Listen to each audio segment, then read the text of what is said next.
स्वर्गीय पिता और स्वर्गीय माता के इस पृथ्वी पर आने का कारण क्या था? बाइबल हमें सिखाती है कि वे अपनी खोई हुई संतानों को खोजने और उनका उद्धार करने के लिए पृथ्वी पर आए। तब किस प्रकार की आदत हमारी स्वर्गीय माता चाहती है कि उनकी संतानों के पास हो? हमारी स्वर्गीय माता हमें किस तरह का जीवन जीने के लिए अगुवाई कर रही है? आइए हम बाइबल की शिक्षाओं के द्वारा जानें। आइए हम यिर्मयाह अध्याय 22 आयत 20 देखें। लबानोन पर चढ़कर हाय हाय कर, तब बाशान जाकर ऊंचे स्वर से चिल्ला। फिर अबारिम पहाड़ पर जाकर हाय हाय कर, क्योंकि तेरे सब मित्र नष्ट हो गए हैं। तेरे सुख के समय मैंने तुझको चिताया था, परंतु तूने कहा मैं तेरी न सुनूंगी। युवावस्था ही से क्या? तेरी चाल ऐसी है कि तू मेरी बात नहीं सुनती। उस व्यक्ति को जो एक बार, दो बार या तीन बार भी चेतावनी मिलने पर नहीं सुनता, परमेश्वर ने कहा तेरे सब मित्र नष्ट हो गए हैं। युवावस्था ही से तेरी चाल ऐसी है कि तू मेरी बात नहीं सुनती। स्वर्ग में हमारे पास अपने स्वर्गीय पिता और माता की बातों की अवज्ञा करने की बुरी आदत थी। उसके कारण हम पृथ्वी पर गिराए गए थे और अब अपने जीवन में कठिनाई का सामना कर रहे हैं। फिर यदि हमने सचमुच पश्चाताप किया है तो हमें क्या करना चाहिए? हमें अपनी सभी बुरी आदतों को फेंक देना चाहिए जो हमें नरक में ले जा रही है। चाहे परमेश्वर हमसे जो भी कहे, हमें यह महसूस करना चाहिए कि परमेश्वर का वचन अनंत जीवन, सत्य और उद्धार का मार्ग है, और स्थिति की परवाह किए बिना उनकी शिक्षाओं पर विश्वास करने और उनका पालन करने की आदत डालनी चाहिए। सभी लोगों, मृत्यु पंक्ति के कैदी की कहानी के द्वारा हम यह स्पष्ट रूप से समझ सकते हैं कि हमारी बुरी आदतें क्या परिणाम लाती है। फांसी पर चढ़ने से ठीक पहले जल्लाद ने मृत्यु पंक्ति के कैदी से पूछा, तुम्हारी अंतिम इच्छा क्या है? उसने जवाब दिया, मैं अपनी माता को देखना चाहता हूं। जल्लाद ने सोचा, चूंकि वह मौत का सामना करने वाला है तो उसे रहमदिल महसूस हुआ होगा, इसलिए वह कैदी की माता को ले आया।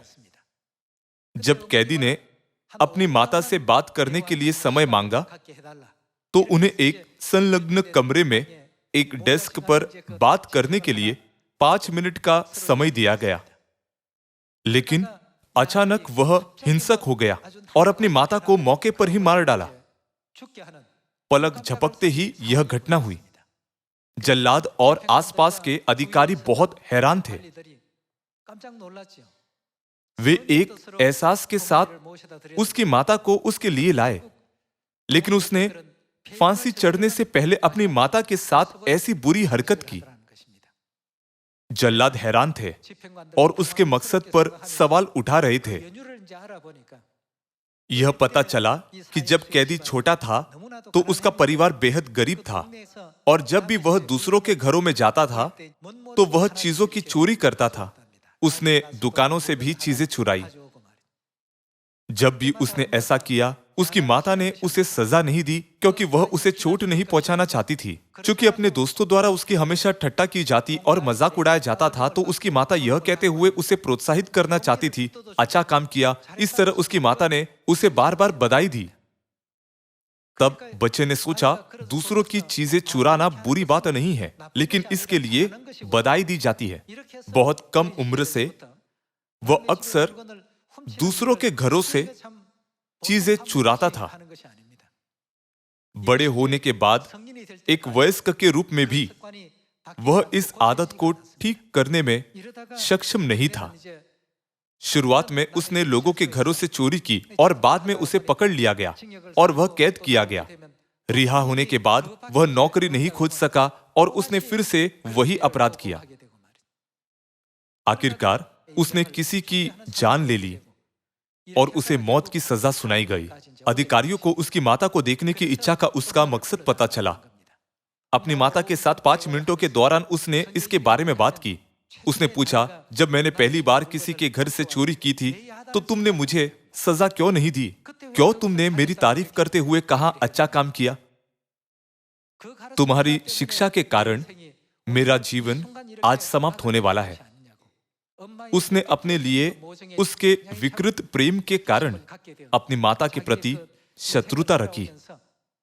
जब उसने अपने जीवन को देखा तो उसने महसूस किया कि उसकी माता का विकृत प्रेम ने उसे इस तरह की बुरी आदतों वाला व्यक्ति बनाया।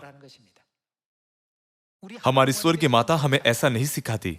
क्या हमारी माता हमें हमारे सभी गलत कामों का पश्चाताप करने के लिए सिखाकर धार्मिकता के मार्ग पर हमारी अगुवाई नहीं करती ताकि हम स्वर्ग लौटने के लिए बदल सके? एक बार जब हम एक बुरी आदत विकसित कर लेते हैं तो यह जीवन भर रह सकती है। चूंकि हमने स्वर्ग में पिता और माता की सभी शिक्षाओं के विरुद्ध विश्वासघात किया और उनकी अवहेलना की, इसलिए जब परमेश्वर पृथ्वी पर आए तो उन्होंने हमें क्या करना सिखाया? हमेशा परमेश्वर के वचन का पालन करो। जैसा कि यिर्मयाह अध्याय 22 आयत 21 में लिखा गया है, हमें अपनी युवावस्था से ही परमेश्वर की बात न मानने की आदत थी। हमें अवाज्ञा को अपनी आदत नहीं बनने देना चाहिए। इस क्षण से भी हमें हर शिक्षा, यहां तक कि सबसे छोटी शिक्षा का भी अभ्यास करना चाहिए और पवित्र आत्मा की आदतों को सीखना चाहिए जो उद्धार की ओर हमें ले जाती है। हमें छोटी शिक्षाओं को भी तुच्छ नहीं मानना चाहिए। छोटी छोटी चीजों से आदतें बढ़ने लगती है। जब स्वर्गीय पिता और माता हमें बचाने के लिए पृथ्वी पर आए तो उन्होंने सबत और पर्व मनाने की आदत दिखाई। लूका अध्याय 4 में यीशु सबत के दिन आराधनालय में गए और अपनी रीति के अनुसार, यानी अपनी आदत के अनुसार आराधना की। हमें भी परमेश्वर से आने वाले हर वचन को अभ्यास में लाने के लिए अपनी आदतों को बदलना चाहिए। सभी लोगों, क्या मत्ती अध्याय 11 में यह नहीं कहा गया कि हमें बलपूर्वक स्वर्ग के राज्य में प्रवेश करना चाहिए? हमें प्रयास करने की जरूरत है। हमें अपनी बुरी आदतों को पवित्र आत्मा की आदतों में बदलना होगा जो उद्धार में हमारी अगुवाई करती है। इस दुनिया में हमारे पास केवल अच्छी चीजें नहीं हो सकती जो हमें हमेशा मुस्कान देती है। हमारी स्वर्गीय माता ने पृथ्वी पर आकर हमें कुड़कुड़ाने या शिकायत करने के बजाय आदर पूर्वक अभिवादन करने, कृतज्ञता के शब्दों को बोलने, हमेशा हर्षित रहने और मुस्कुराने के लिए सिखाया।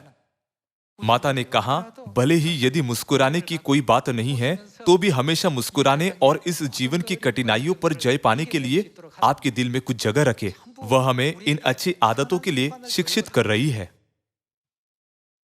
साथ ही माता की 13 शिक्षाएं क्या है? वे स्वर्गीय आदतें हैं जिनका हमें अभ्यास करना चाहिए। हमें एक दूसरे की सेवा करनी चाहिए और दूसरों को खुद से बेहतर मानना चाहिए।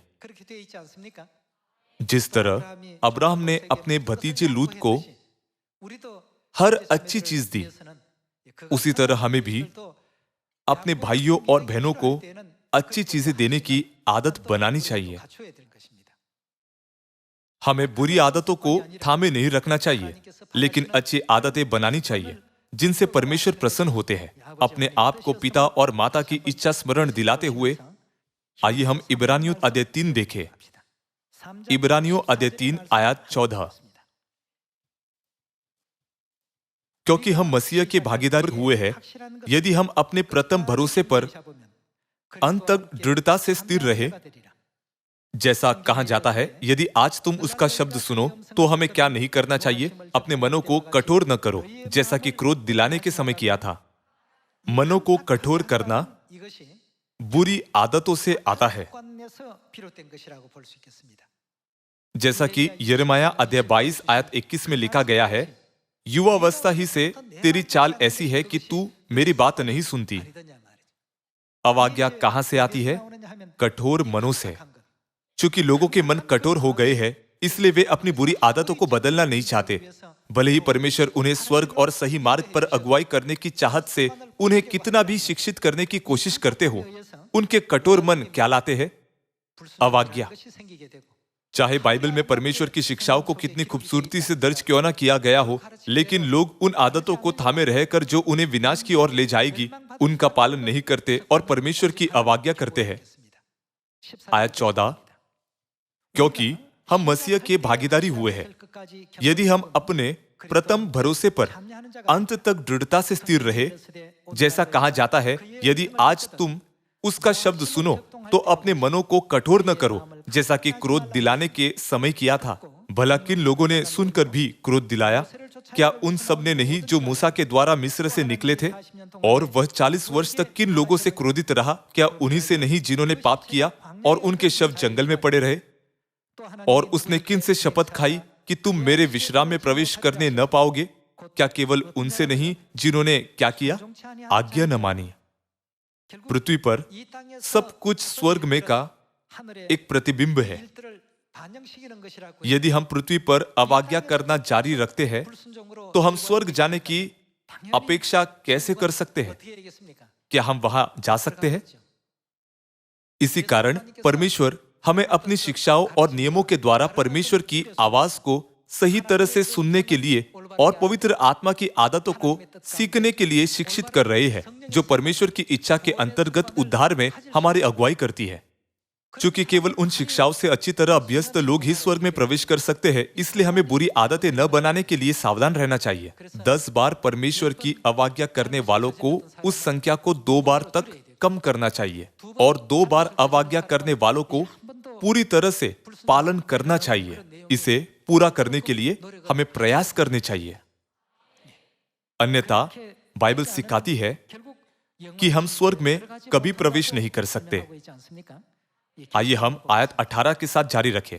और उसने किन से शपथ खाई कि तुम मेरे विश्राम में प्रवेश न करने पाओगे? क्या केवल उनसे नहीं जिन्होंने आज्ञा न मानी? अतः हम देखते हैं कि वे अविश्वास के कारण क्या प्रवेश न कर सके।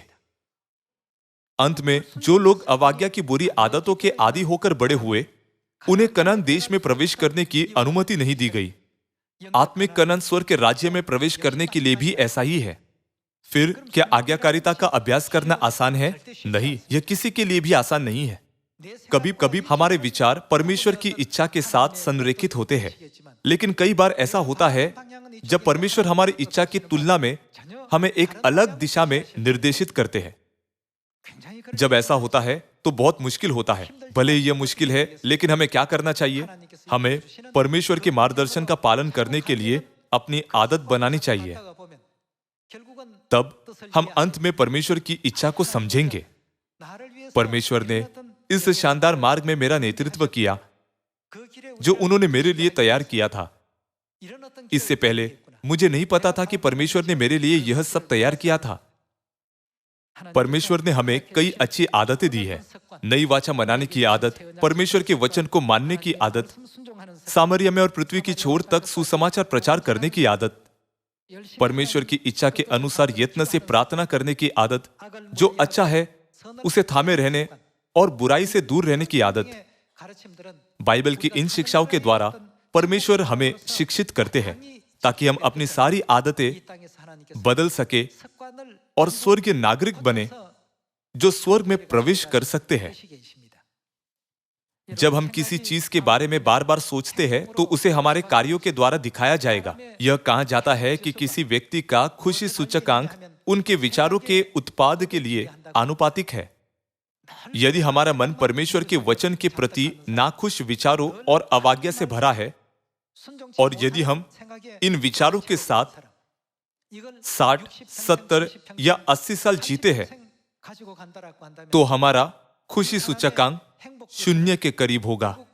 हमने अपने जीवन को किस तरह जिया, यह इससे निर्धारित किया जा सकता है कि हमारे पास किस तरह के विचार थे। परमेश्वर ने हमारे लिए तैयार किए स्वर्ग के शानदार राज्य की आशा से भरे हुए हृदय के साथ परमेश्वर पर हमारा विश्वास बनाए रखते हुए यदि हम सदैव हर्षित और प्रसन्न महसूस कर सकते हैं, तो हम हमेशा अस्थायी कठिनाइयों पर जय पा सकते हैं। पृथ्वी पर इस जीवन को जीते हुए हमारे पास संसाधनों की कमी या कई प्रतिकूल परिस्थितियों के कारण कठिनाइयां हो सकती हैं।